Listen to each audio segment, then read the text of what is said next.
Exhumes!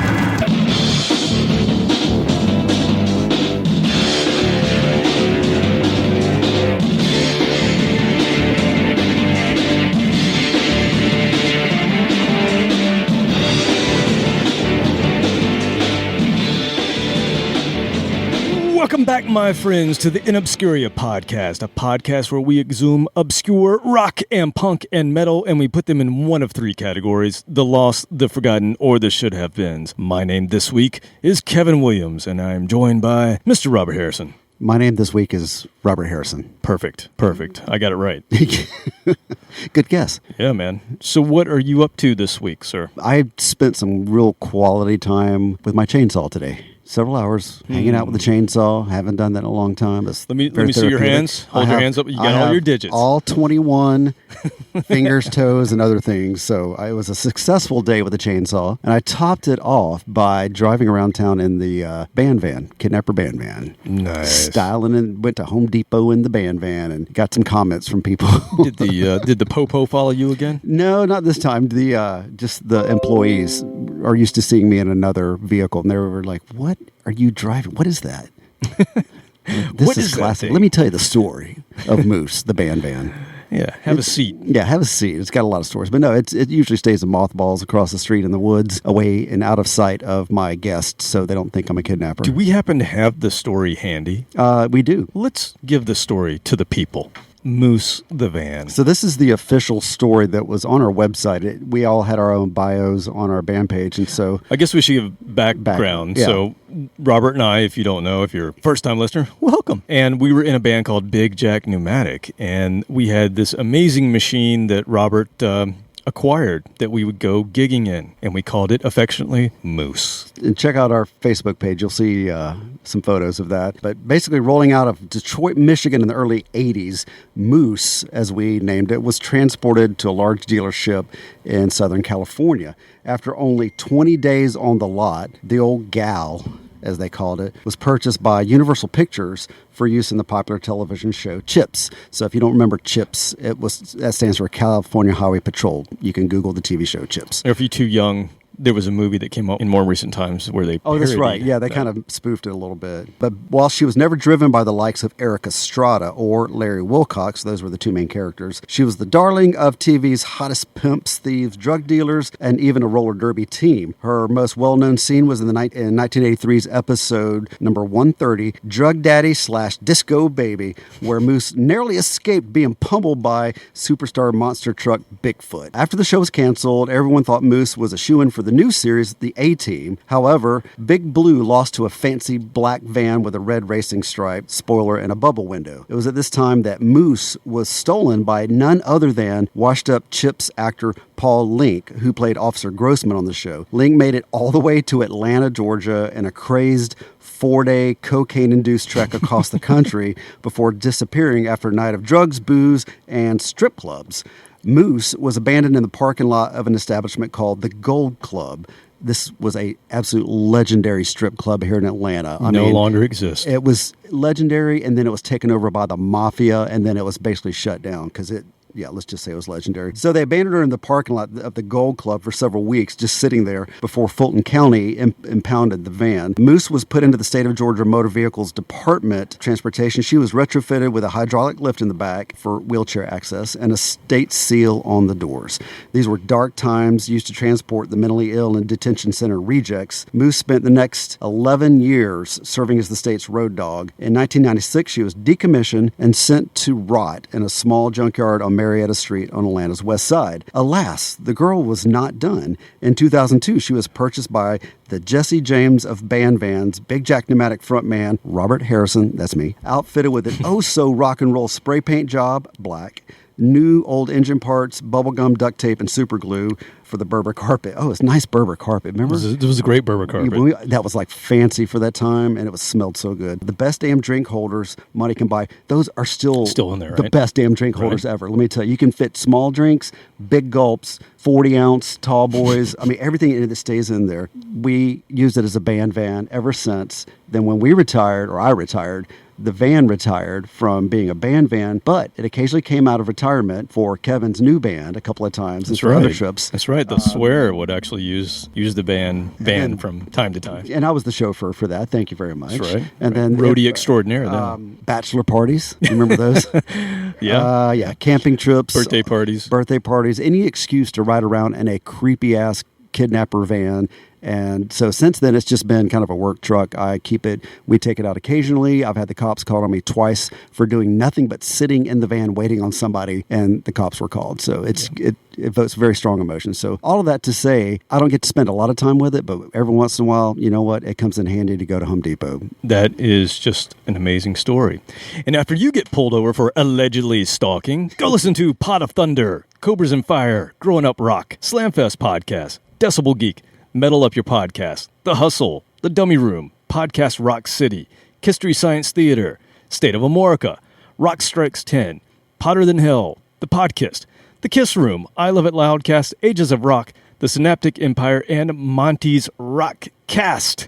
Come visit us at InObscuria.com, like us, share us, and recommend us on Facebook, Twitter, and Instagram. And hey, maybe leave us a review. What do you think? Another review would be amazing. Go out there and do it. Do it. And perhaps we would take that van to Nashville. It would only cost $500 in gas. Perhaps we will not.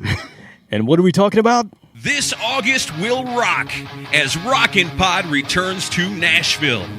This annual convention brings together rock artists, fans, and podcasters for an unforgettable rock experience. Meet Billy Sheehan, Ron Keel, Ricky Rachtman, Mark Goodman, Matt Pinfield, Don Jameson of That Metal Show, drum legends Carmine Appice and Vinny Appice, along with current and former members of Winger, LA Guns, Accept, Roxy Blue, and more. Panels, signing sessions, and vinyl and memorabilia vendors, all available to you at Rockin' Pod. Music podcasters from all over North America will be appearing on site for live interviews, networking, and speaking sessions. Got a music podcast? Register and join us. Rockin' Pod weekend kicks off with a pre-party concert featuring former Tesla guitarist Tommy Skio and his new band Resist and Bite. Plus, Ron Keel Acoustic, Rock United, and a rare hair set featuring many surprise guests. Rockin' Pod Weekend, August 6th through the 8th in Nashville, Tennessee. Tickets, VIP, podcaster registration, and discounted hotel rooms are available now at rockandpod.com. Rockin' Pod, brought to you by DBG Productions, Brad Lee Entertainment, and Incaptia.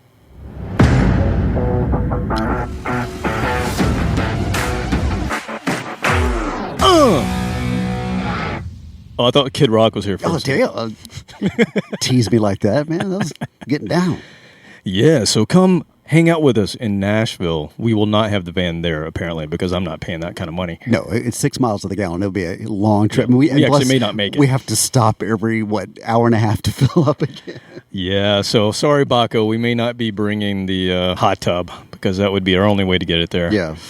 Oh, well. So last week, we had a little garage episode, and apparently it sounded like we were in a garage. Yeah, that's all right. So that's on me, people. That's on me. There were some buttons that needed to be pushed. And apparently I didn't push the right buttons. Knobs that needed to be knobbed. So hopefully we get that fixed this week, and hopefully you enjoyed Captain Ryan. It's always good to have Captain Ryan back. Yes, we always like those episodes. And, I mentioned it last week, but he actually gave me the idea for this week's episode as well, because one of his picks was a band called The Paybacks, and it just had this lead singer, this woman who just had this amazing raspy voice and just kick-ass kind of voice, and it got me thinking, like, man, I love women in rock and roll that just bring the fury, who just, they're just badasses, and they just have that soulful, scratchy, raspy voice, and they just kick ass and take names. And it got me to thinking about the first thing I ever purchased. The first 45 single that I ever purchased was Joan Jett and the Blackhearts, I Love Rock and Roll. I was in the 3rd grade, and that was the very first thing I ever purchased with my own money as far as music's concerned, because Joan Jett's voice was just awesome. I loved the power pop fury that I was hearing. I loved the guitars, but it was the badassness of Joan Jett's voice, her attitude, her conviction, and that's what we're going to talk about today. Episode 81, A Woman Scorned. Ooh. I've been there. Yeah. Got a little bit of experience on the other side of that, yes. It's also my birthday, so we're just going to talk about this because I want to. Yeah, Joan, I Love Rock and Roll is the first song that I ever got in trouble for playing too loud. Too loud? Now, I was in the 5th grade, so it was in my treehouse. Hey, I remember Pensacola, Florida. A cassette? Yeah, cassette, and in a treehouse, and the neighbors called because I don't think it was necessarily the volume, but that's what they said. But I'd played it 15 times in a row, right? Because I loved it. I didn't know what it was. It was like when you get hormones, you don't know what's going on. This makes me feel funny. It makes me feel kind of funny. But yeah, it was the same thing. I'm like, what is this? I like this, and I think I recorded it off the radio. I didn't buy it because I didn't buy cassettes for a few more years. Was it one of those tape decks that was just the mono tape deck? The flat one? Yeah. So that's why I don't think it was really volume that they were complaining. I think they were just pissed because I kept playing the same song over and over. They weren't very loud and they were mono. They weren't even stereo. But I didn't care, man. It was awesome, and I was feeling funny things and hanging out in the treehouse with my friend Russell Knupp. Nice. A little shout out to Russell. Whatever he's up to these days. Yeah, so the old saying, hell hath no fury like a woman scorned. Yes, they are the gender with the most attitude and pure ferocity when it comes to pissing them off. You piss off a man, we're pretty much like, we'll fight it out, and then we're going to the pub, and we're going to have a beer. Yeah. You piss a woman off, you will pay for it tenfold. You have a period of atonement that you must go through. Yeah, and that kind of attitude and conviction is brought into rock and roll, and it sounds really kick-ass when a woman does it right. And we're going to talk about some women that do it right today. So we're going to focus on women that truly rock. Ladies that play loud, they play heavy, they have attitude, grit, and that rasp, which I just love. So, as I was kind of doing some research, I thought, I'll look up women in rock. And it's amazing what comes up when you put in women in rock. Is it a very broad term? It's a very broad term. See what I did there? I see what you did there. But it's not really about women that rock. I'm talking about women that rock. Yeah, they just include women that are in bands. Yeah, so here's the gender disparity right off the bat in Google, right? Yeah. So, no, I typed in women that rock, and you're going to give me pop and R&B and country stars. Miley Cyrus, right? That's not women that rock. That's not what we're talking about. But I will say this. All women, even to this day, they still have a tough time in any kind of entertainment role where they're the lead. They still have issues with pigeonholed. it. Yeah, but especially in rock and punk and metal, which is what we cover. So the women that do rock and punk and metal, for the most part, are badasses. Because you got to put up with all the record company put up a lot of shit. All the bar owner douchebags. There's a lot of douchebags. I mean, just a long list of douchebags that they got to put up with. Yeah. So, I mean, just think about the beginning of those genres, rock and punk and metal. They're seen as a form of male rebellion. They're considered for women, or at least if you look back to, say, the 50s and 60s when rock kind of came to be, it was more about the heartthrob, the pinups for the girls. It was basically, they were seen as only fans. They couldn't be in control and actually rock themselves. That was the status quo in the 50s and 60s. It was songs that were utterly dependent on macho boyfriends, right? So that being said, there were lots of women in rock by the late 60s, mostly as singers. And it's interesting, you go back and you look at these lists that I found of women that rock, and hardly any actual players, mostly singers. So again, it was just that, guys play the music, write the songs. Women can just stand up there and sing it and look pretty. They're the package. And that's kind of the way it was in the 60s. But obviously there are females throughout who broke through that. But it's taken a long time to get to where now you see more and more bands that are truly just a mix of people from different cultures, different genders. And it's going the right path. But it's still, I think, still hard, especially for bands that have a female lead. But in the 60s, in the late 60s, especially in the States and Canada, we talked about garage bands last week. There were a bunch of all-female garage bands. That was kind of a fad, if you will, during the garage band phase, but none of those bands really lasted or achieved more than regional success. Well, there were influences for the next generation that came along, but they never received that much fame at the time. They planted the seed for little girls who looked up to them at that time that you can do this, and that's kind of how it's built. So the heavier the music, the harder it was back then to break the stigma of gender boundaries. And so really for a woman in the 70s even to break through, true, they metaphorically had to have really big balls. Yeah. Because they had to take a lot of shit. And it's just been hard since the beginning. And I come to this from a point of I was in a band with a female lead singer, guitarist, who was the front woman. It was the songwriter. She's the front woman. It was her band that I joined. And we had to deal with a lot of stuff. And, you get those kind of comments of, you guys aren't bad for a band with a girl. Yeah. Like, what the hell does that mean? Was that chick rock? Yeah. Or we get put on bills with other bands that have girls in them. Even though we have nothing in common with the bands that we were playing with. Yeah. Or we would get put on a stage at a festival that mainly featured women. Now, that could work to our benefit, and it did sometimes. But for the most part, that's kind of gender disparity, right? I don't It's see you saying, playing, you're not good enough for this stage. We'll put you on this I didn't one. see you guys playing the Lilith Fair. We did not. No, we did not do that. Although Elizabeth would have been all over that, I'm sure. Anything for good exposure, But yeah, so you still hear, even today, bands with mixed genders in the bands. Oh, they're good for a chick band. Like, what the hell does that mean? They only have one girl in the group. Why are you going to? And that was us, right? We were 3 guys with a female lead who played guitar, and I would even hear sound men try to tell Elizabeth how to best get her voice through in a mic, and she's like, "You need to enunciate. You need to do this. Tell her what." And she's like, "Jackass, I've been doing this since I was 16 years old. I'm 30 years old." She was not the one to coach. She's been there. Yeah. So she paid her dues. But I think women in general pay their dues more so than dudes because they don't have to deal with that kind of shit. So, yeah, I saw it firsthand. So I always just have a special place in my heart for women that can just bring it and just... There's some women that I'm going to mention today that actually scared me when I was younger. So there are women that broke through. So I did look up just some women that broke through that were pioneers of grit and rasp and conviction. And the first one I found was Sister Rosetta Tharpe. Yes, I was hoping you would bring her up. Godmother of rock and roll. Now, this is interesting. This lady played electric guitar in the 40s and perhaps recorded the very first rock and roll song in 1945. And I didn't hear about her until maybe 2 years ago.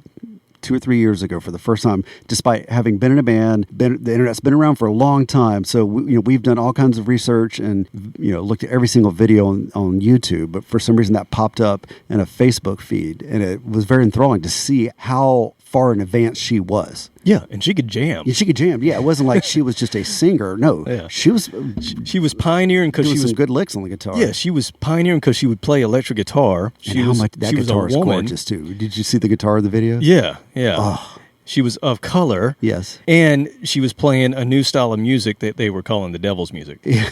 In 1945, this is right after the wars ended. It wasn't even rock and roll yet. No, they didn't know what to call it. It was bluesy, blues, R&B, if R&B was a thing. Well, they even called her gospel. Yeah, a little bit of gospel thrown in. Yeah, they didn't have a name for it. That's amazing. But that's just amazing. So rock and roll was basically invented by one of these badass women. So another one that I have to call out is Big Mama Thornton. Now, you may not know her name, but she's the one who gave us Hound Dog. And that was the first song as a little kid. I knew the Elvis version. I knew Hound Dog, and that's what made me love rock and roll. That was my first rock and roll song. No, Big Mama Thornton did it before Elvis. Elvis took it from her and obviously had huge success with it and never gave her any credit. Nope, don't remember at all. Him talking about that at all. Which there's your, there you go again. Here's a woman who did something and she got pushed down and kind of forgotten. But Big Mama Thornton, we're calling her out. In the 60s, these are the women that a lot of people think of. Janis Joplin. I mean, just amazing pipes.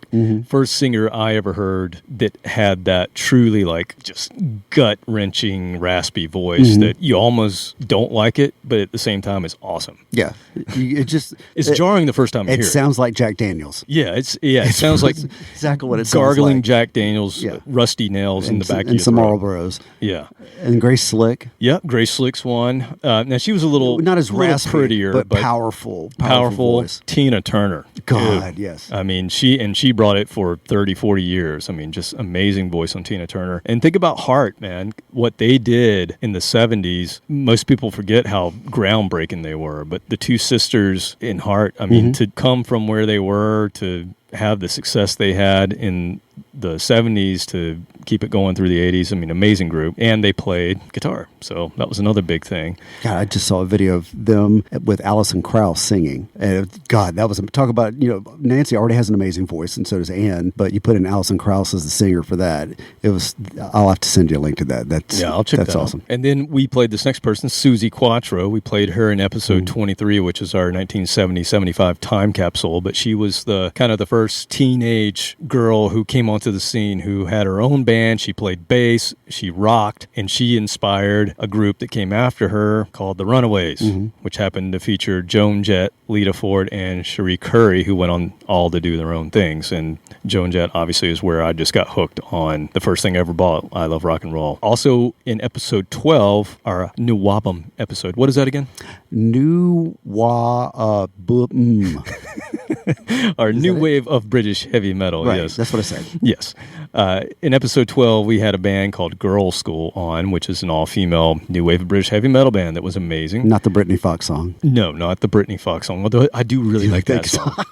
I like me some Dizzy Dean. Yeah. Also, in the punk world, we had Exene Cervinka, who was in the band X, who just has an amazing voice. We saw X open for Rollins' band. You remember that? I do. They still bring it. And then we played on episode 78, just 2 episodes ago, the Donnas. Yeah. Amazing I always forget band. about them. I like them. Amazing band. And also in episode 28, our first grunge episode, we played L7, a Riot Girl band. So these are all bands that a lot of people think of, or just some that I wanted to give props to, but that's not where we're going to start today. Today we're going to start with the Metal Priestess, the queen of punk and metal shock rock, the leader of the band, the Plasmatics. I'm talking about Wendy O. Williams. You know anything about Wendy? She died. She did die, yeah. She used to scare the shit out of me. Really? In the 80s, yeah. I would see her in Rip magazine or in Thrasher, and then she was in a really bad B movie that I love called Reform Schoolgirls.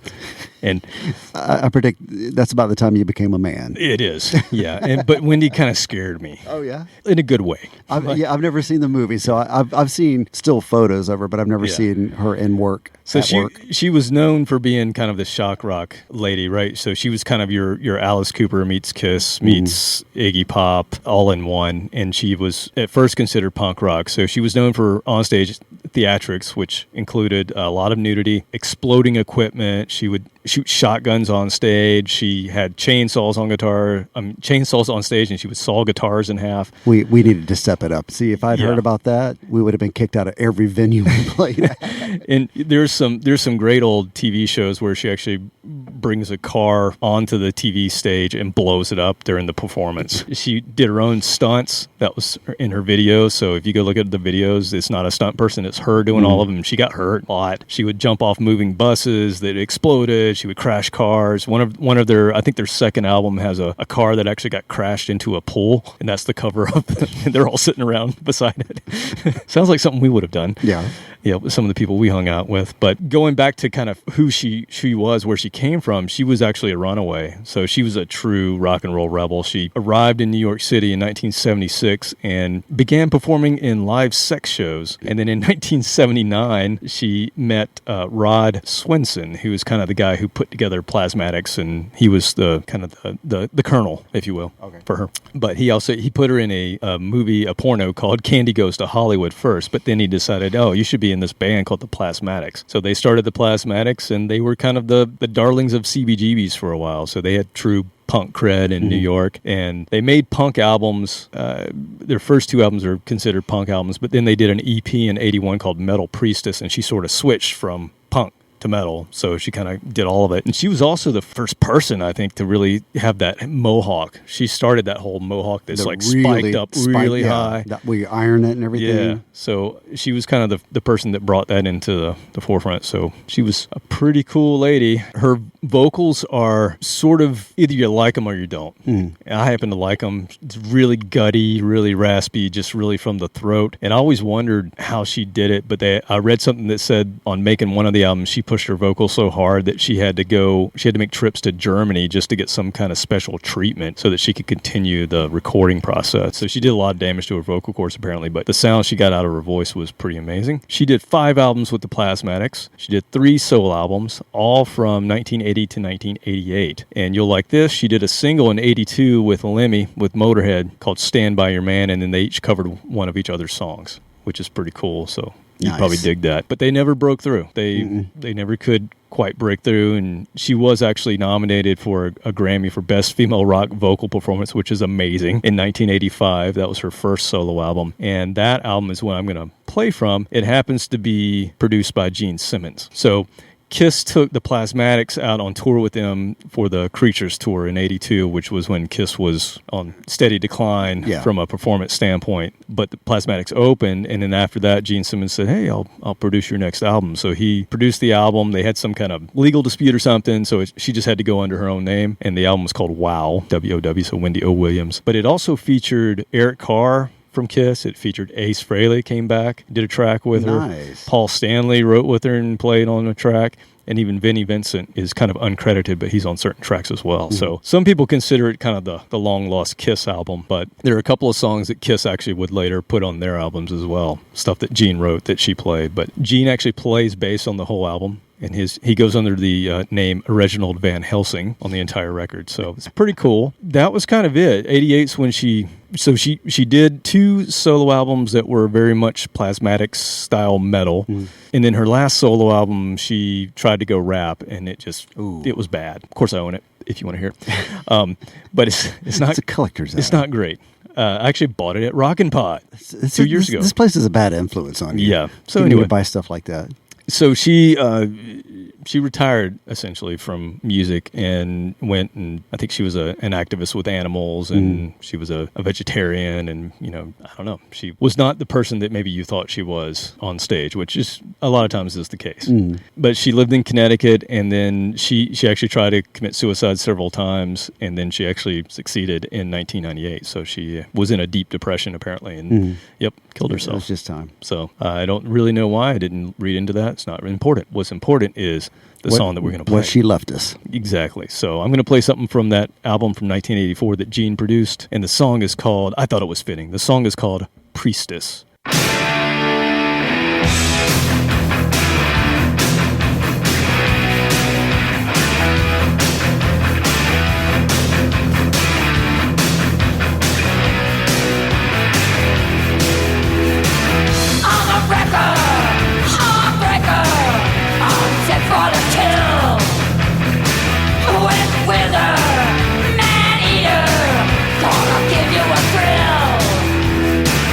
I'm a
it's interesting to compare that to what was going on at the same time.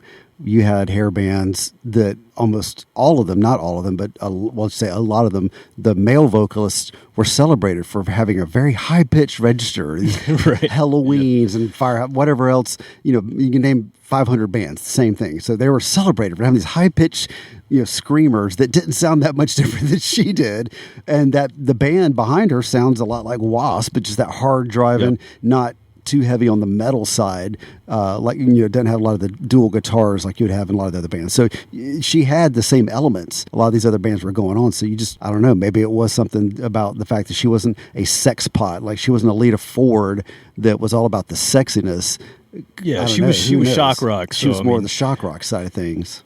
When I look back at it now, I don't know why she scared me so much. Her she's a pretty tiny person, but her presence was just so big. She used to kind of scare the crap out of me. But yeah, man, a lot of fans of the Plasmatics say that that's where she kind of sold out, because it does sound very 80s Kiss. It sounds like Gene Simmons on the bass. It is. It sounded to me like that was a Vinnie Vincent lead. Mm-hmm. I'm fairly certain that was Vinnie Vincent. But you're right. It was. I mean, she was nominated for a Grammy, so she got something out of it. But the band just never took off for some reason. Kind of a cult thing, but I dig it. I love it. And I've heard her referenced by everybody that, not everybody, so many people count her as an influence. And it's just going to be one of those bands. The Runaways were the same thing. They didn't have huge commercial success, never, ever. But if you're in a band, you kind of count them as early influence usually. All right, so next, our good friend and listener, Jeff Taylor, actually introduced me to this band. And he said, he sent me a tweet, and he said, this is a band that you need to know. They're somewhere between punk and metal, so it fits you very well. And this is a German duo. And it's kind of no frills. It's hard and heavy,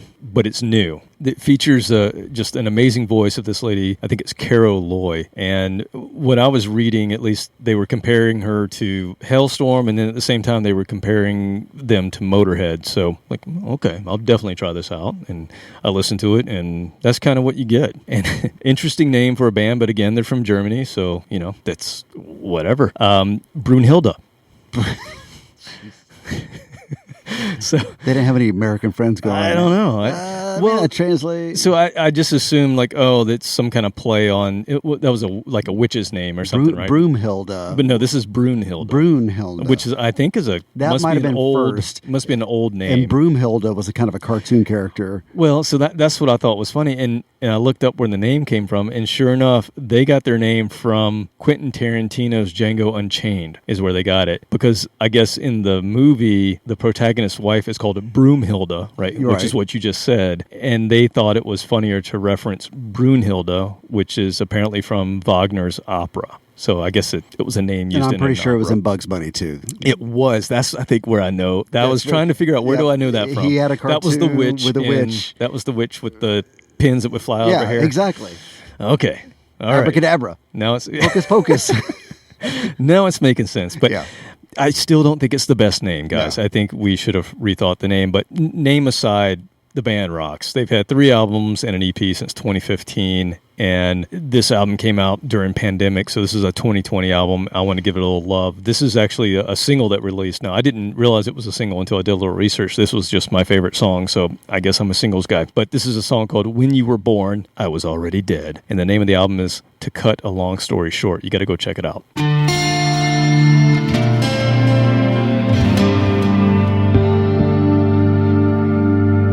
Hurry up, baby, I still care about you.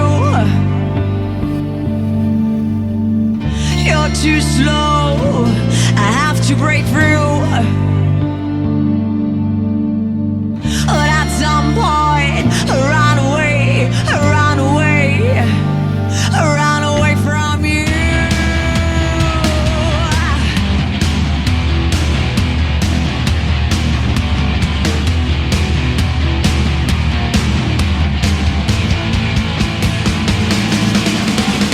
I think much faster, you sit and I stand. I jump higher, even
That did not suck. No. That was pretty intense. I like that. Obviously you can compare them to Hailstorm, and I like Hailstorm, but only so much because that's how I am with them too. I can't get really into them because a lot of times the music is more new metal, It's that guitar's tone that I don't really care for. Well, the guitar tone that's just ubiquitous that you don't know what chord they're playing even, and there's not a lot of discernible lead. So anyway, but I still like that because when they do covers, it's pretty damn amazing. Yeah. But backing up, that's why I like this band a little bit more. The musicality of that song, it was more like I like. Takes a right turn. Lead. It's got a lead. It's got a solo. You got rhythm tracks. It takes a right turn. The vocalist reminds me of, and I'm having a complete brain lapse. Concrete Blonde singer. Joey, I'm not angry anymore. All right, so berate me over that. I'll look it up later. I can't remember her name. Well, that begat... Is it Jeanette or something like that? Something like that. But then I can't remember her name. 20 years later, 4 non-blondes who sounded just like her, they had one hit. But those songs that I listened to were all a little bit more mellow rock, more touchy-feely rock.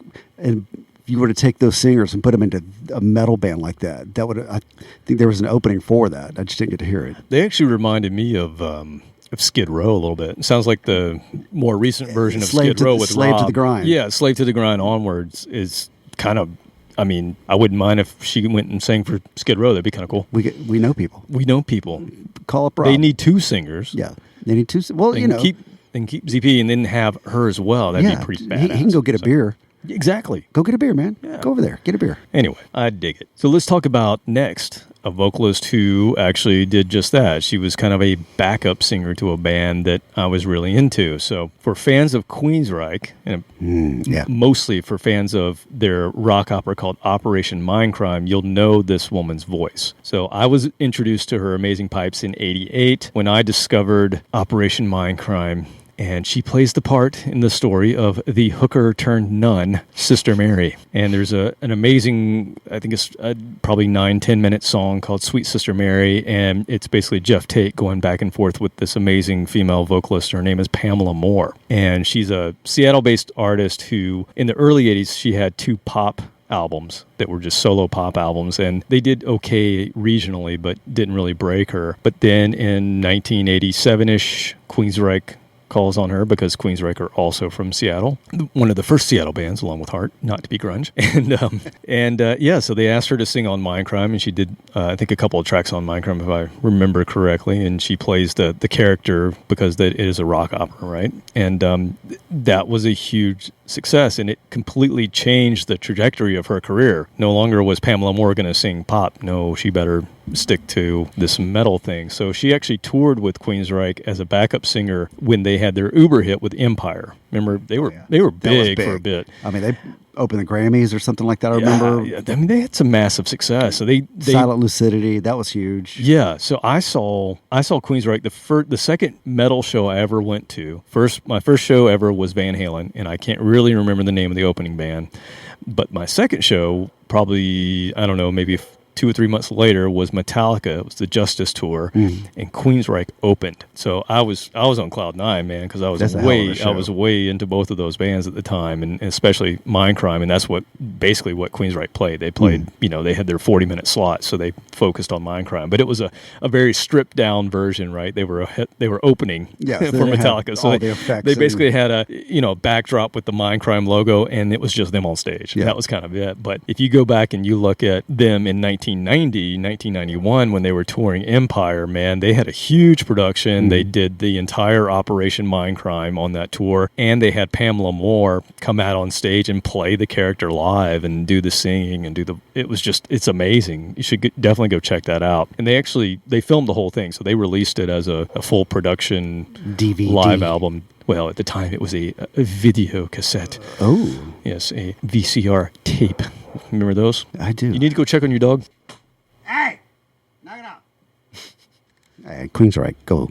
So she toured with them on the Empire Tour, and then she went on and did a band called Radar in the 90s, and then she started doing solo albums again in the 2000s. And then I don't know if most people don't know this, but Queensryche did Operation Mindcrime Part 2 in 2006, which was a major flop. But Pamela Moore was on that one again, reprising her. Is it reprising? Reprising. Reprising. Yeah, you get a reprieve like a pardon, but you reprise your role. She was reprising her role. Yes. Thank you, sir, for It's that. surprising that she was reprising. Yes. Also, Ronnie James Dio plays a part in that. My album, dog? So not your dog. The actual Ronnie actual James elf Dio. himself. Metal elf. But she's had 6 solo albums from 80 to 2018. So she's still out there doing it. I just think her voice is amazing and always did. So I'm glad that I was able to pick up a couple of her albums. I'm glad that she switched from pop to metal because, as you'll see in this album from 2013, which was called Resurrect Me, she kicks ass. And this is a song called Acquiescent.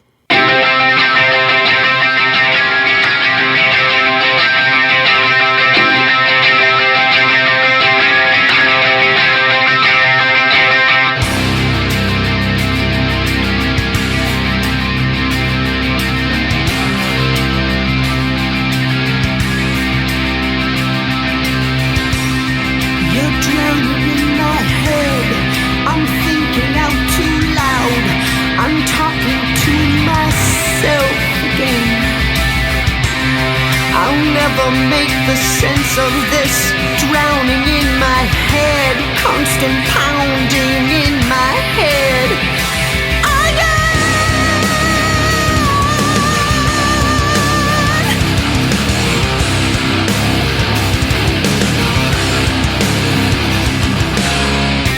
Your resistance cut so deep, paralyzed to my defeat. I raise my head, but still my heart lies bleeding.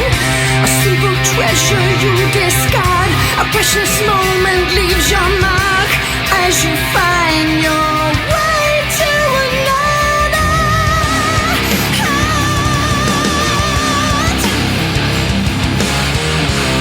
I can't touch you.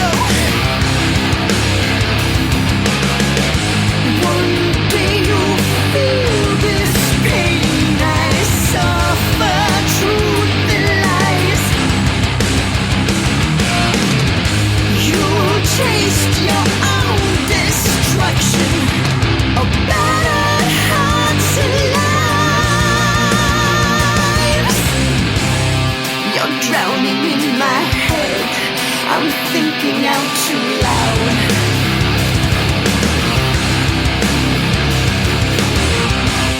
I'll never make the sense of this drowning in my head.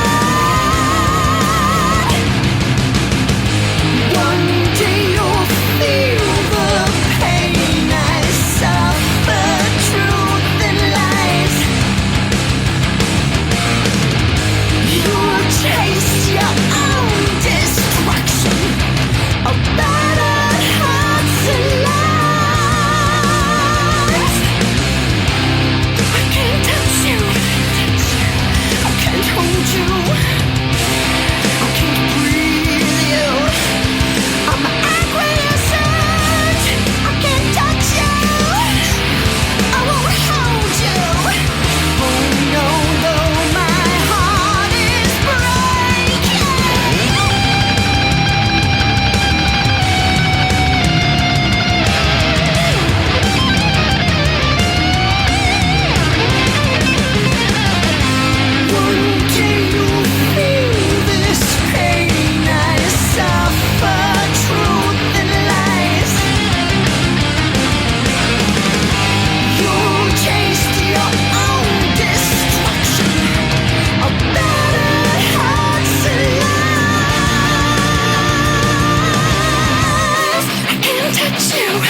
that who none can sing. They got to work on their outros, though. It's very abrupt. It sounds very much like the vocals of Queensryche. Just her enunciation, the way she delivers it. Just I can't. It's almost like she's still. It's almost like she's still playing the character that she created like for them. If that was an influence and she decided to run with it, or if it just became who she was.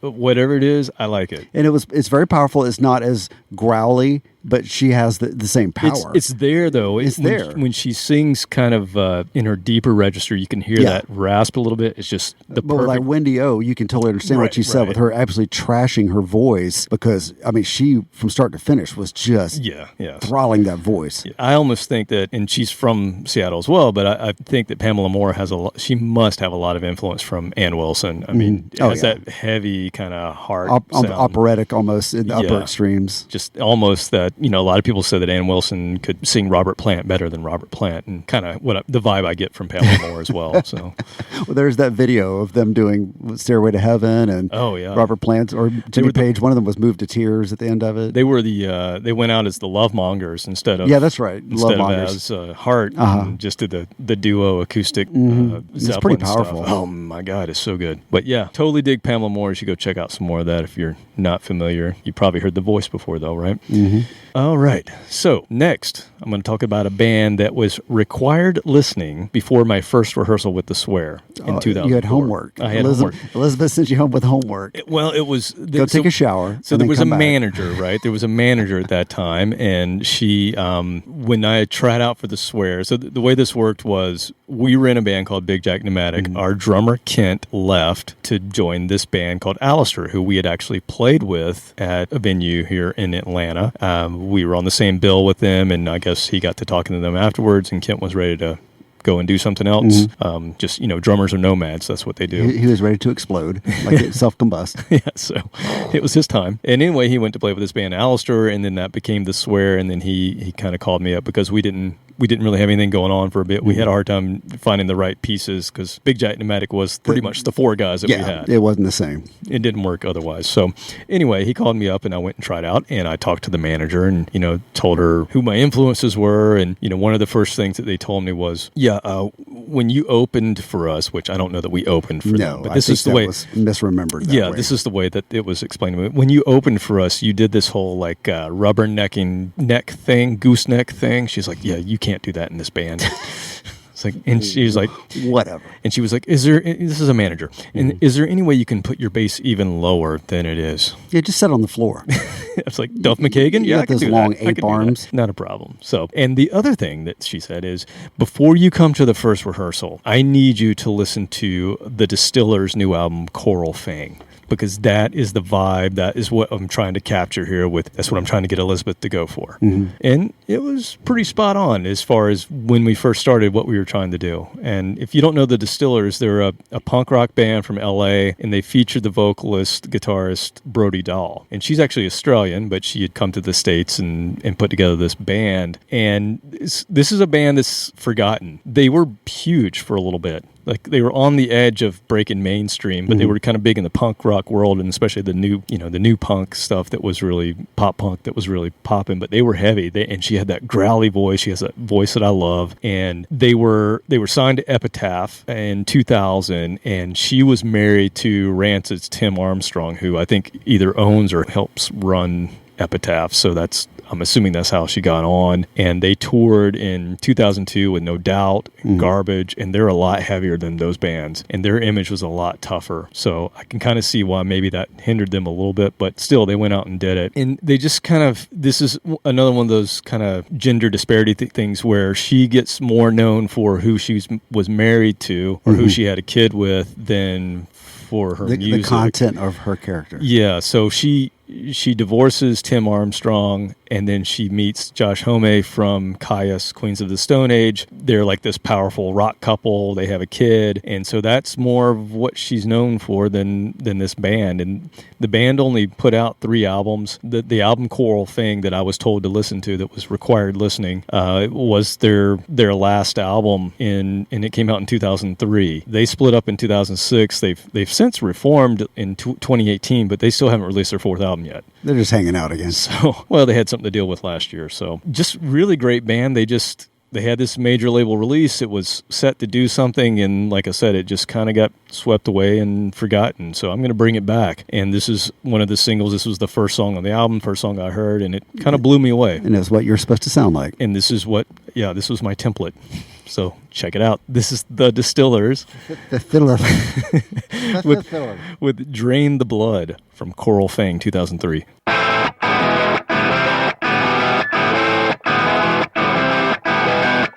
I'm living on shady faith, kinda likes to restrict your breath. Never been a better time in this suffocating out eternal bliss in a city that's worth so much air. You see me rise above and take its place. The heart pumps until it dies. Drain the blood, the heart is wise. All my friends are murdered.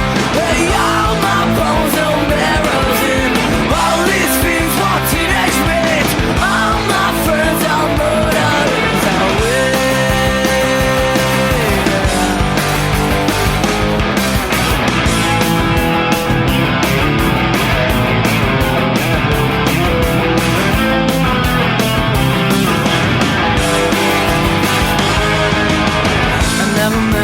Quite like you, could shimmer and rot at the same time through.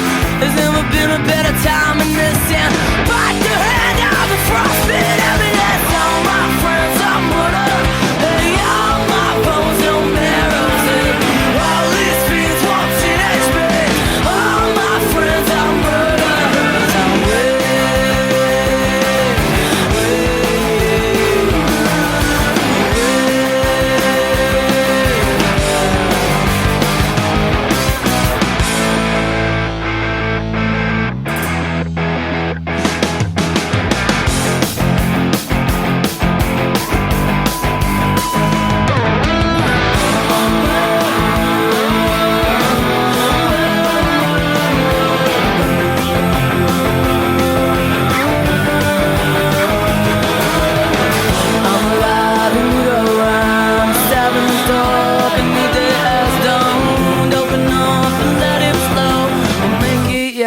So here we go. All my friends are murdered. Hey, all my bones no marrows in. All these fiends want teenage me. All my friends are murdered. He's gone away. He's gone away. He's gone away. He's gone away.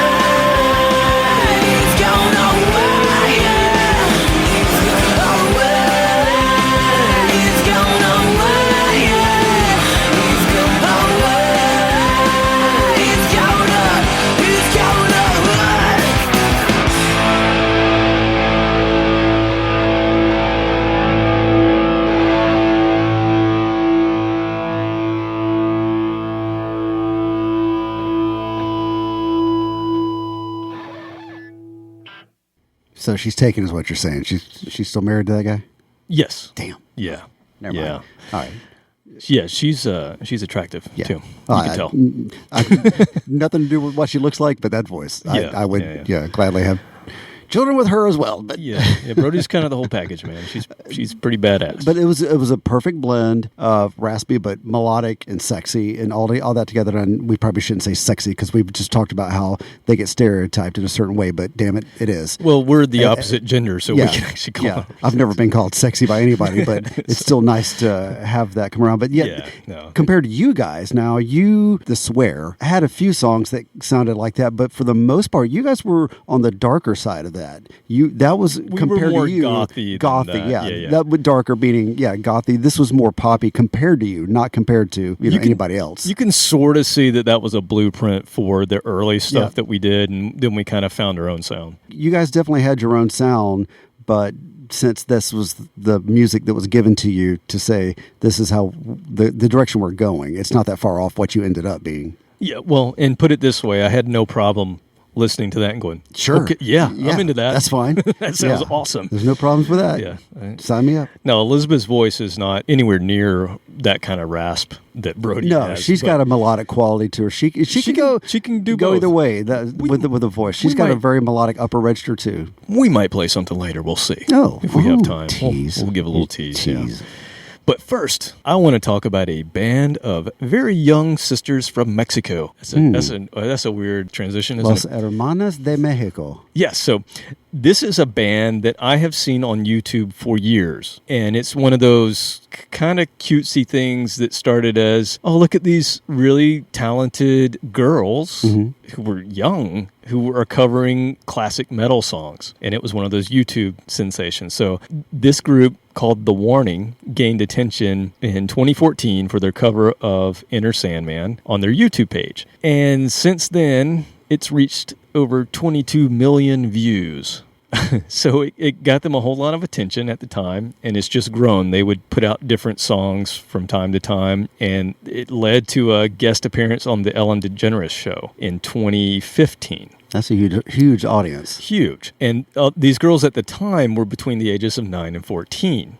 Now, obviously, they've now grown up, but they're still young. Yeah, grown up. Meaning we're only in 2021. Early 20s. Yeah, but they continued their journey of doing what every young musician does. First, you play covers, you learn how to play your instrument, and they could play then. They were covering songs that are hard, and they were killing it. And so, with that Ellen DeGeneres show, they actually had a GoFundMe, and they funded their first EP, and they funded their first album. They got opening spots, go forward a year or two. They got opening spots for Aerosmith, Def Leppard, and Alice Cooper at festival appearances in Mexico. And then in 2018, they actually opened for the Killers, I think on their Mexican jaunt of their tour. And that's just amazing. And they've pretty much done everything on their own. From what I've read, they've funded everything on their own through their GoFundMe. And they've now been picked up. They're now on a major or a big independent. I don't know which, but they're picked up by an American label, and they've recorded their new albums. They have 2 full lengths out and an EP, but they have their new album coming out in 2021. It's going to drop anytime. I think they just put out their first single, but it was one of those things where you watch it and you go, oh, that's so cool. These kids can just really play these songs. And then there's several videos where they do a whole kind of like a time frame of when they started to where they are today. So they start with the cover that they did, the first one, which was Enter Sandman, and then they show them through even before then, like when they're little kids learning piano. So they all play piano. They're obviously just gifted musicians. And they're 3 sisters. And the little one, of course, plays the bass. So she's got this big, huge bass, and she's killing it. She's playing Muse on one, like just killing Muse bass lines, which are really tough to play. But those are busy bass lines. They're super busy, and little fingers on a big instrument and going that fast, amazing. So it's one of those things where I watched it, but if you go find this one video that shows the whole timeline of them from when they started learning music until them opening it ends with them opening for the Killers. It's just this really cool watch. It kind of a feel good moment. Span of 7 years? Exactly. I mean, not 20 years, but no, it's very, 7, 8 years maybe from the time they picked up an instrument. Exactly, just amazing what they've accomplished, and they're actually really good, and they actually write their own songs and do pretty well at it. So they had an album come out in 2018, which I picked up because I watched that feel good video, and then one of the songs, the last song that they played, I'm like, damn, that's a really good song, and I didn't know what it was. And I was like, oh, that's their song. So they're writing good music, and I don't really know how to classify it. I'll let you hear one of the songs, and maybe you can tell me, but I just think it's badass, and I have daughters, so I'm like, oh my God, that would be so cool, because you could tell. You could make so much money off of them. No, but whoever their parents are, obviously their dad, I have to just think. You stand in the background just their going, dad yeah. They do all their videos in the basement. You can tell they're from Monterrey, Mexico, and you can tell they're in a fairly nice studio, but it's their basement. You can tell it. And they've got everything they need to just go in there and play. And I tell my girls all the time, like, we've got a whole room in the basement. There's guitars, there's drums, anything you want to pick up and Kiss play. memorabilia yes. For inspiration. There's very loud amps. There's a lot of music for you to listen to. Anything you want to do, go wild. and they never go in there. No. So they go past it to go outside. Watching this video, I was like, oh, that would be so amazing. But just a super cool story. And I mean, the proof's in the pudding. So you take a listen and tell me what you think. This is The Warning. The song is called and this is from Queen of the Murder Scene 2018.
All right, hold on a damn minute. They completely ripped that off from us. The whole fading out into a piano, then fades out. We did that before they did. It's never been done before. Never been done before. Right. Faith no more. Damn it, no, but listening to that just kind of pisses me off. I'm sorry. How old are they? And they're just really good. And, I'm twice their age and suck. So. I think, so this came out in 18. I think the bass player at that time, she was the youngest one. I think she was only maybe 15. Yeah, son of a bitch. I couldn't tie my shoes at 15. Go check out the YouTube of just them through the years and where they are now. I mean, just amazing. I don't know what you call the music, but it's heavy, but it's got a little bit of goth to it. I don't know. All the girls sing, so I don't know if there were two voices on that one. So I think the guitarist and the drummer, and I think that was mostly the drummer. And to watch her play live drums, and she plays pretty complex stuff and sings over it. Yeah, which I've never understood how people can do that. The whole Phil Collins thing when he plays and sings, but so there just adds another thing to what they're doing, but just that was good. Super cool that these girls are doing this, and I hope they reap the benefits of it because they're damn good. Another band that's damn good happens to be from Atlanta, Georgia, and our own drummer extraordinaire, Mr. Kent Oberle, actually played with this band for a bit not too long ago. But the band I'm talking about is a band called Royal Thunder. Now, have you ever heard Royal Thunder? Well, yeah, because of Kent. Right. This band, I mean, it's almost... let me just read what Rolling Stone wrote about them when the album came out in 2015, that the first one I purchased, called Crooked Doors. They said, a bit like an alternate universe where Janis Joplin fronted Led Zeppelin. Ooh. And that's not too far from the truth. She could outdrink John Bonham. Wow, they would have really destroyed each other. Imagine the drinking contest between those two. Yeah, everybody else would be dead, and they were like, all right, let's go home. That version of Led Zeppelin would have put out one album. Done. And we're over. Yeah. So it features the amazing bass player, vocalist, Minnie Parsons, who kind of changed my life when I saw them. I saw them at the Earl, which is just kind of hole in the wall. One of my favorite places to see music. It's the holiest of hole in the walls. Love that place it's a great music venue. I saw the band Death there. We talked about Death. I saw them there. I saw, oh God, who else? I saw Baroness there. I've seen so many great bands there, but I saw Royal Thunder. I think they were opening for a band from Savannah called Black Tusk, who's another great band. But Royal Thunder came out and just proceeded to kick my ass. And that night I bought every vinyl that they had available at the merch stand and have just been mesmerized with her vocals and to watch her play bass and sing these amazing Janis Joplin type vocals over these John Paul Jones-esque bass lines, and just the vibe that they put out. Super cool. Now, one thing that Kent told us kind of backed up is a lot of their lyrics comes from, I guess, Minnie and I think one of the other band members were raised in this sort of religious cult, like a really... He didn't really go into it too much, but he solidified what I had heard, which is a lot of their songs kind of come from this religious cult background that they have. So that's just another creepy cool thing that makes it cool. Yeah, you grew up in a cult. So, you get some street cred with that. Yeah, so, Minnie is she's praised for her raspy, powerful voice, and that's exactly what she has. And she epitomizes what I'm trying to display here today with these women that just have these amazing voices and just bring it, with such conviction. Unfortunately, Kent left the group over some sort of business issues, but I never got to see him play with them other than YouTube because they were touring and they weren't here and I didn't get to see it. But I already loved the band, and then he joined them and I was so stoked for him. I'm like, this is going to be a good thing, but unfortunately it didn't last. But they had a bunch of releases, or 3 releases, I should say, in pretty quick succession, and then they haven't done anything since Kent left the group, really, in 2019. So it's kind of a trend. Yeah, what the hell did he do to them? So 2012 to 2017, they have 3 releases, and they're all great. The last release was a little bit more laid back. The one in the middle is the one that I started on, and that's the one I'm going to play from just because that's where I got introduced to them. It's called Crooked Doors from 2015. I'm going to play a song called The Line.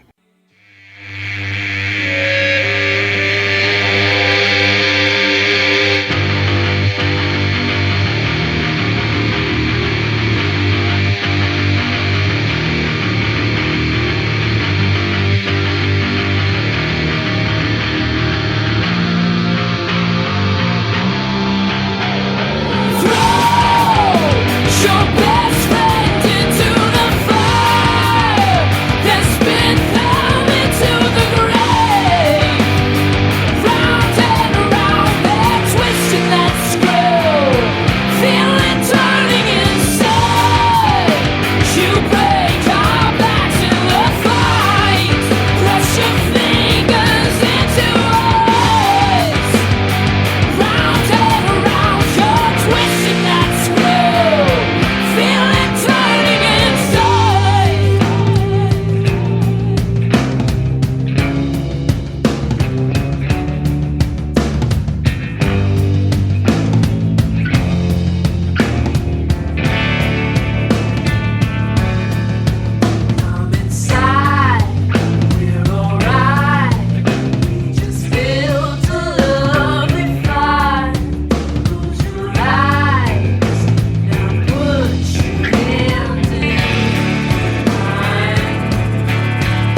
So let's just say you're with somebody you love or somebody that you just can tolerate.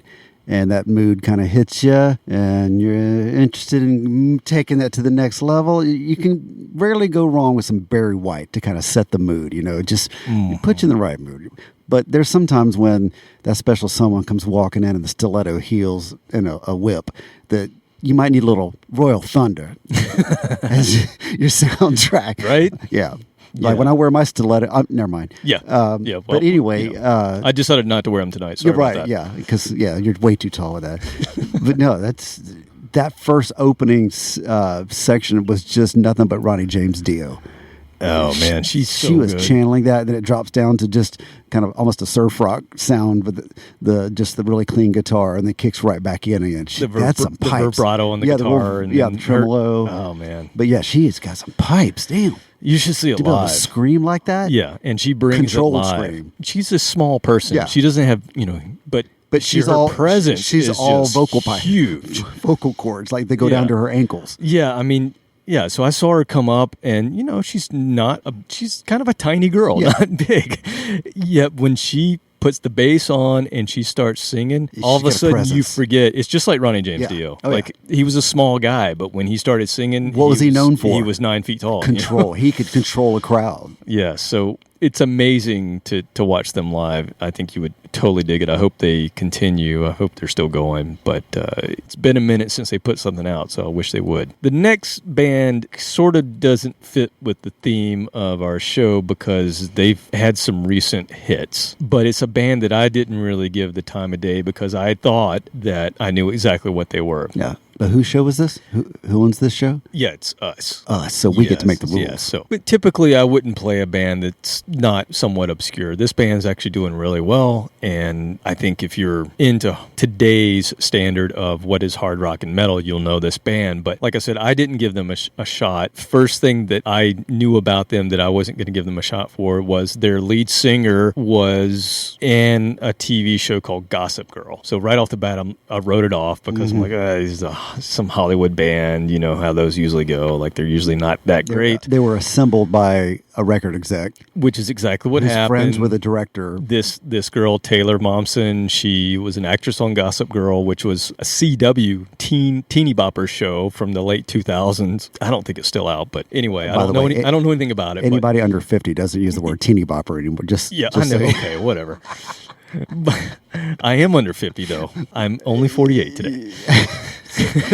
Hold on while you can. Changes come around real soon. I know. Man. But anyway, it's just that she was, she got put together with a producer. It happened to be the My Chemical Romance producer, Kato Kandwala. Kandawala? I don't know how to say his name. Starts with the K. Kato K.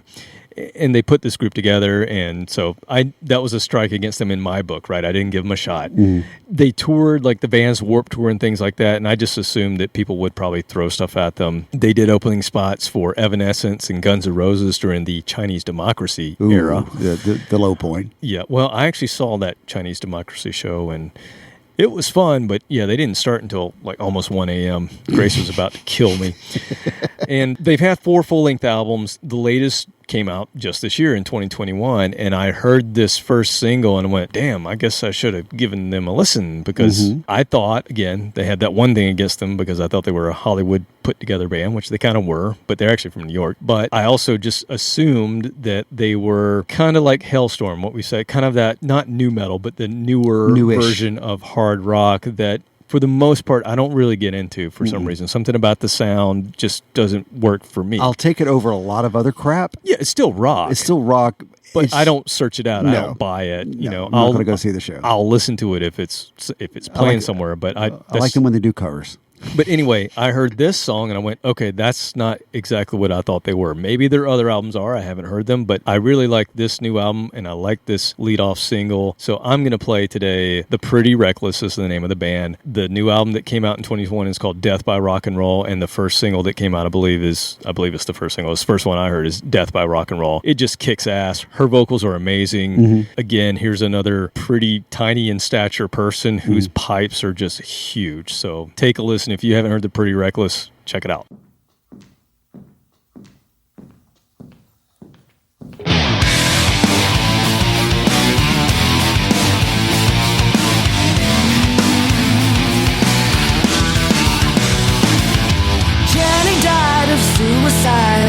and a burning in her eye. But in my tombstone when I go, just put death by rock and roll.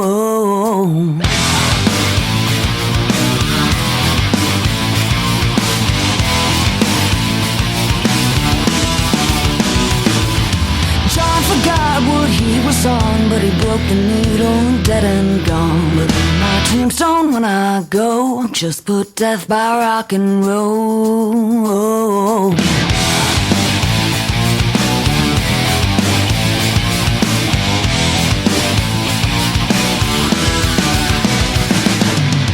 I wanna go with a shotgun blast. I wanna go with a woman on her back. I wanna go with balls I won't pray. I wanna go with this bottle in my veins. I wanna go. I wanna go. I wanna go out my way. Amy shot and killed a man with a gun too heavy in her hand. In my tombstone when I go, just put death by rock and roll.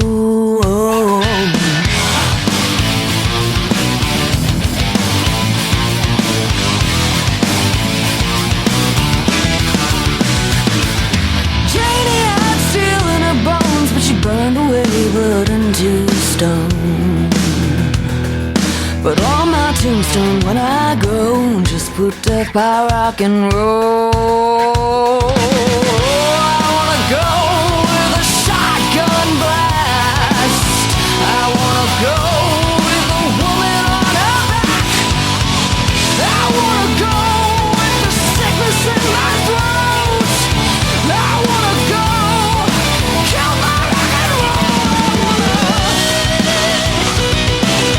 I wanna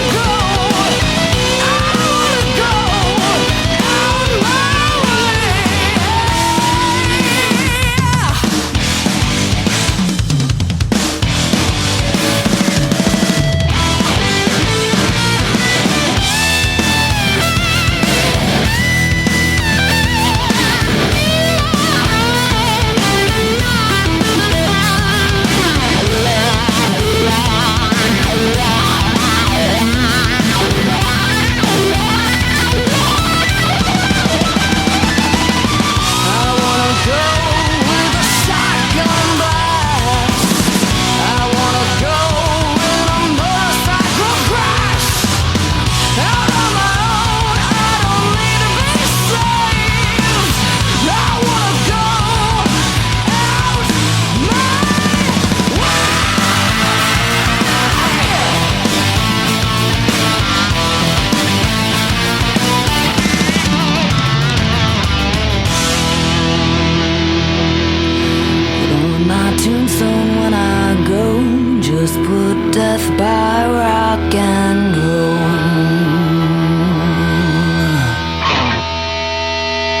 my way. Here in Atlanta, we have a classic rock station that tries to remain slightly relevant by every once in a while playing newer music, and 99% of it's crap. It's Five Finger Death Punch or one of the bands that he was in. He's been in like 5 bands. That's what I assumed this band was going to be. Yeah, but then they put this into rotation about 6 months ago, maybe, I don't know, maybe it was last summer. And I've mentioned this before. I have several vehicles, and most of them do not have modern stereos, just good old AM, FM. So I'm stuck listening to terrestrial radio sometimes when I'm out and about. So this song comes on, and it really grabs you. I mean, because it stands out, not just because it's a woman, but just the music is so much better than a lot of this drop D open tuning, whatever it is, that all sounds the same. Yeah, the chugga-chuggas. Chugga-chugga, and the vocals, all those guys sound the same. It may be the same guy, I don't know, but the post-grunge, whatever new metal. Yeah. But this song comes on, I mean, roll down the windows, crank it up. It transports you back to just a really good time when music was a lot of fun that you heard on the radio. Yeah, it has a real classic sound to it. Now,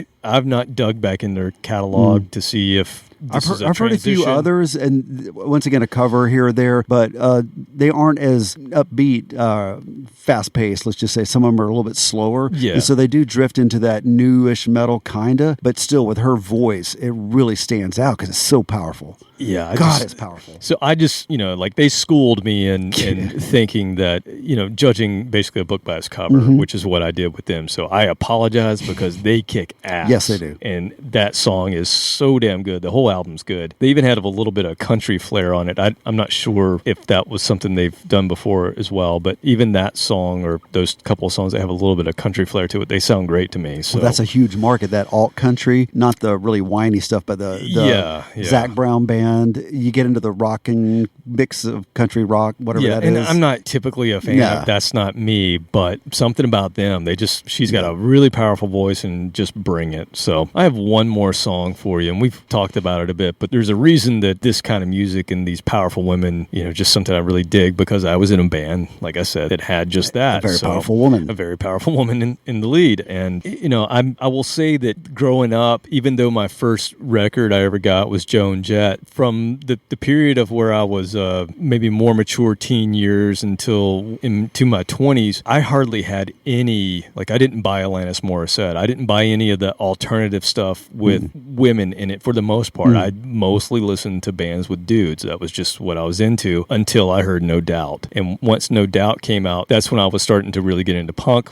Back into punk more, and I started getting into ska, and No Doubt kind of pulled me into that direction. And something about Gwen's voice, I was like, it couldn't be denied when I heard Just a Girl. I just thought it was great. So even I'm guilty of that whole girls can't rock thing. I was for a while, even though I started off with Joan Jett. But so anyway, coming full circle, then I'm in a band with a powerful female in the front, and she just brought it. Like I said, Kent asked me to join this band, Alistair, who became The Swear. I tried out, and the song that I was given to try out with, the one song that would get me into the band, which I didn't really know at the time because they gave me the whole album, and I learned the whole album. I didn't know that I was only supposed to do 2 or 3 songs. I learned the whole damn album. Overachiever that you are. So I go in, I'm like, which one do you want to play? He's like, which ones do you learn? I'm like, That's I learned the whole thing. That's what got you the job.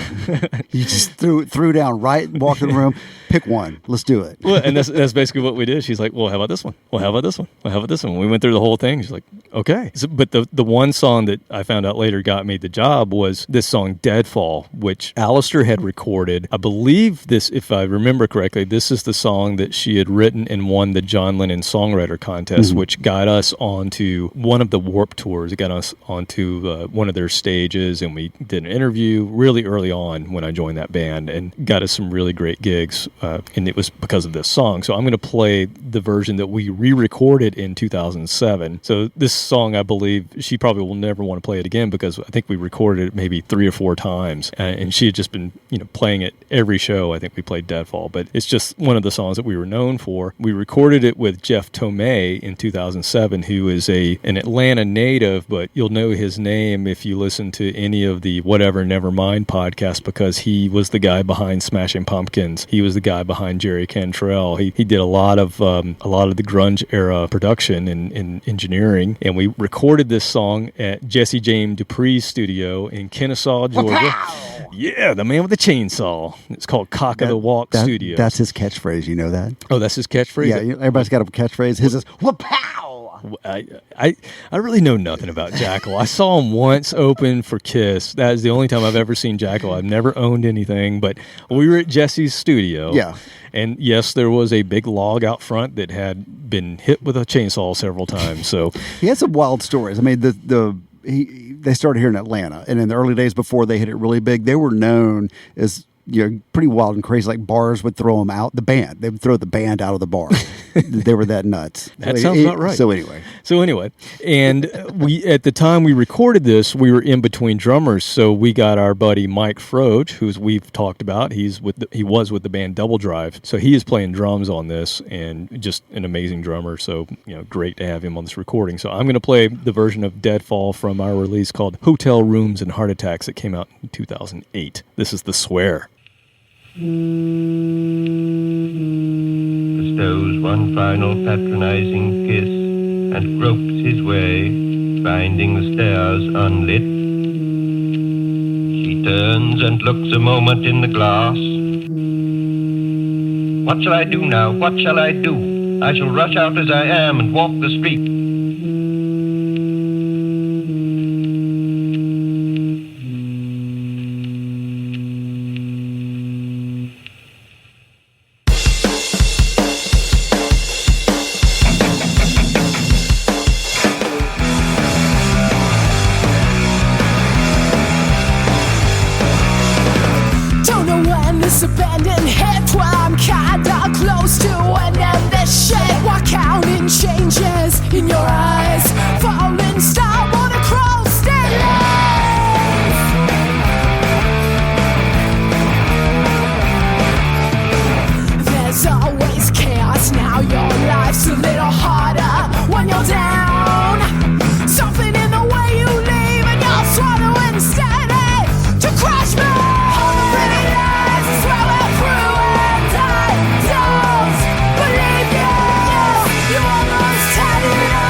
And I'm sure you remember that for the first year or two, I was at just about every single show you guys played. I do remember that. And that. Thank you very much. You're welcome. When Big Jack dissolved, I really didn't have it in me to start over again because it would have been starting over completely. It wasn't just replacing a member of the band. The band was gone. And so I just decided to move on. But I wasn't ready to leave the world of music, the scene. And this was the easiest way, not just to be in the scene, but to hang out with you because you were busy. But yet, before and after the shows, we had plenty of time to sit around and hang out, shoot the shit, whatever, have a beer. So it was fun. And then it was nice that I was accepted by Elizabeth to actually touch her guitars because that wasn't, I found out quickly that was not something she trusted very many people to handle her guitars. They were very nice guitars. And so it was kind of cool that, you know, I was welcomed into that world to kind of keep an eye on them and hand her a guitar once in a while when she broke a string. So that was a lot of fun. I went from lead singer of a band to guitar tech, and I was okay with that because it was very low stress. And it was fun. I could drink as much as I wanted to drink and didn't have to deal with all the other crap. So it was fun. But yeah, I remember this song a lot. And our friend Jeremy, who's been on the show a couple of times, he's played, was that him on the recording? Him. Yeah, that's him. Okay. That's him guitar. So I couldn't remember at what point he was. Yeah, so Elizabeth and Jeremy on guitar. That was Mike Froge on drums and me on bass. And then, you know, most bands, singers would have a mic drop. No, Elizabeth after this song, she had a guitar drop. Mm-hmm. So you also had to pick up the piece of the guitar. Of the remains. And there was a special guitar for that. It wasn't just any guitar she would drop. She'd bring out the Epiphone for that one. Which I always wanted to do that. I've got 2 or 3 in my collection that were meant to be destroyed, and I don't think we ever got a chance to, because we never had a last show. Our band dissolved after a show, so we never got to go back and do like a big finale, which I totally would have smashed silver guitars. Yeah, but anyway, so that was, she would drop it, walk off stage, you would get the feedback. I knew to wait just, a little bit, let it feedback for a while, have the dramatic pause, and then go get the guitar and put it back in the case. Yeah, she always with that song, that was the one where the guitar was going to end up in the air and on the floor, and then she's on the floor as well. I usually knew which way it was going to go, so I would, stand behind Kent so he would absorb the blow just in case it went awry. Yeah, and watch out for Kent spitting on you, right? That's why I stay behind him, because it was hard for him to spit at me. When I was the lead singer, he'd nail me every time. Oh, man. It's weird because I don't really listen to my band hardly ever other than when I'm playing. And so to listen to that song is just kind of an out-of-body experience. I haven't done that in a long time. It takes you back. It's been a minute. But very fitting to be on this episode. So it's actually Elizabeth's birthday very soon as well in June. So happy birthday, when Elizabeth. This drops... Happy birthday to Elizabeth. And she kicks ass. She's still kicking ass. Mm-hmm. So that's what I wanted to do. I wanted to celebrate these ladies of rock that bring it. Not just standing up there and being pretty. No, these women rock. And these women will kick your ass. And there's just something really intriguing about that to me. I agree. So that's what I got for you, man. I think we could do another couple of episodes because there's plenty of room for more of these. I'd welcome that. Anything else from you, sir? It's time for a beer. It is. Yeah, it's definitely time for a beer. So with that, we will see you next time. See ya. Later.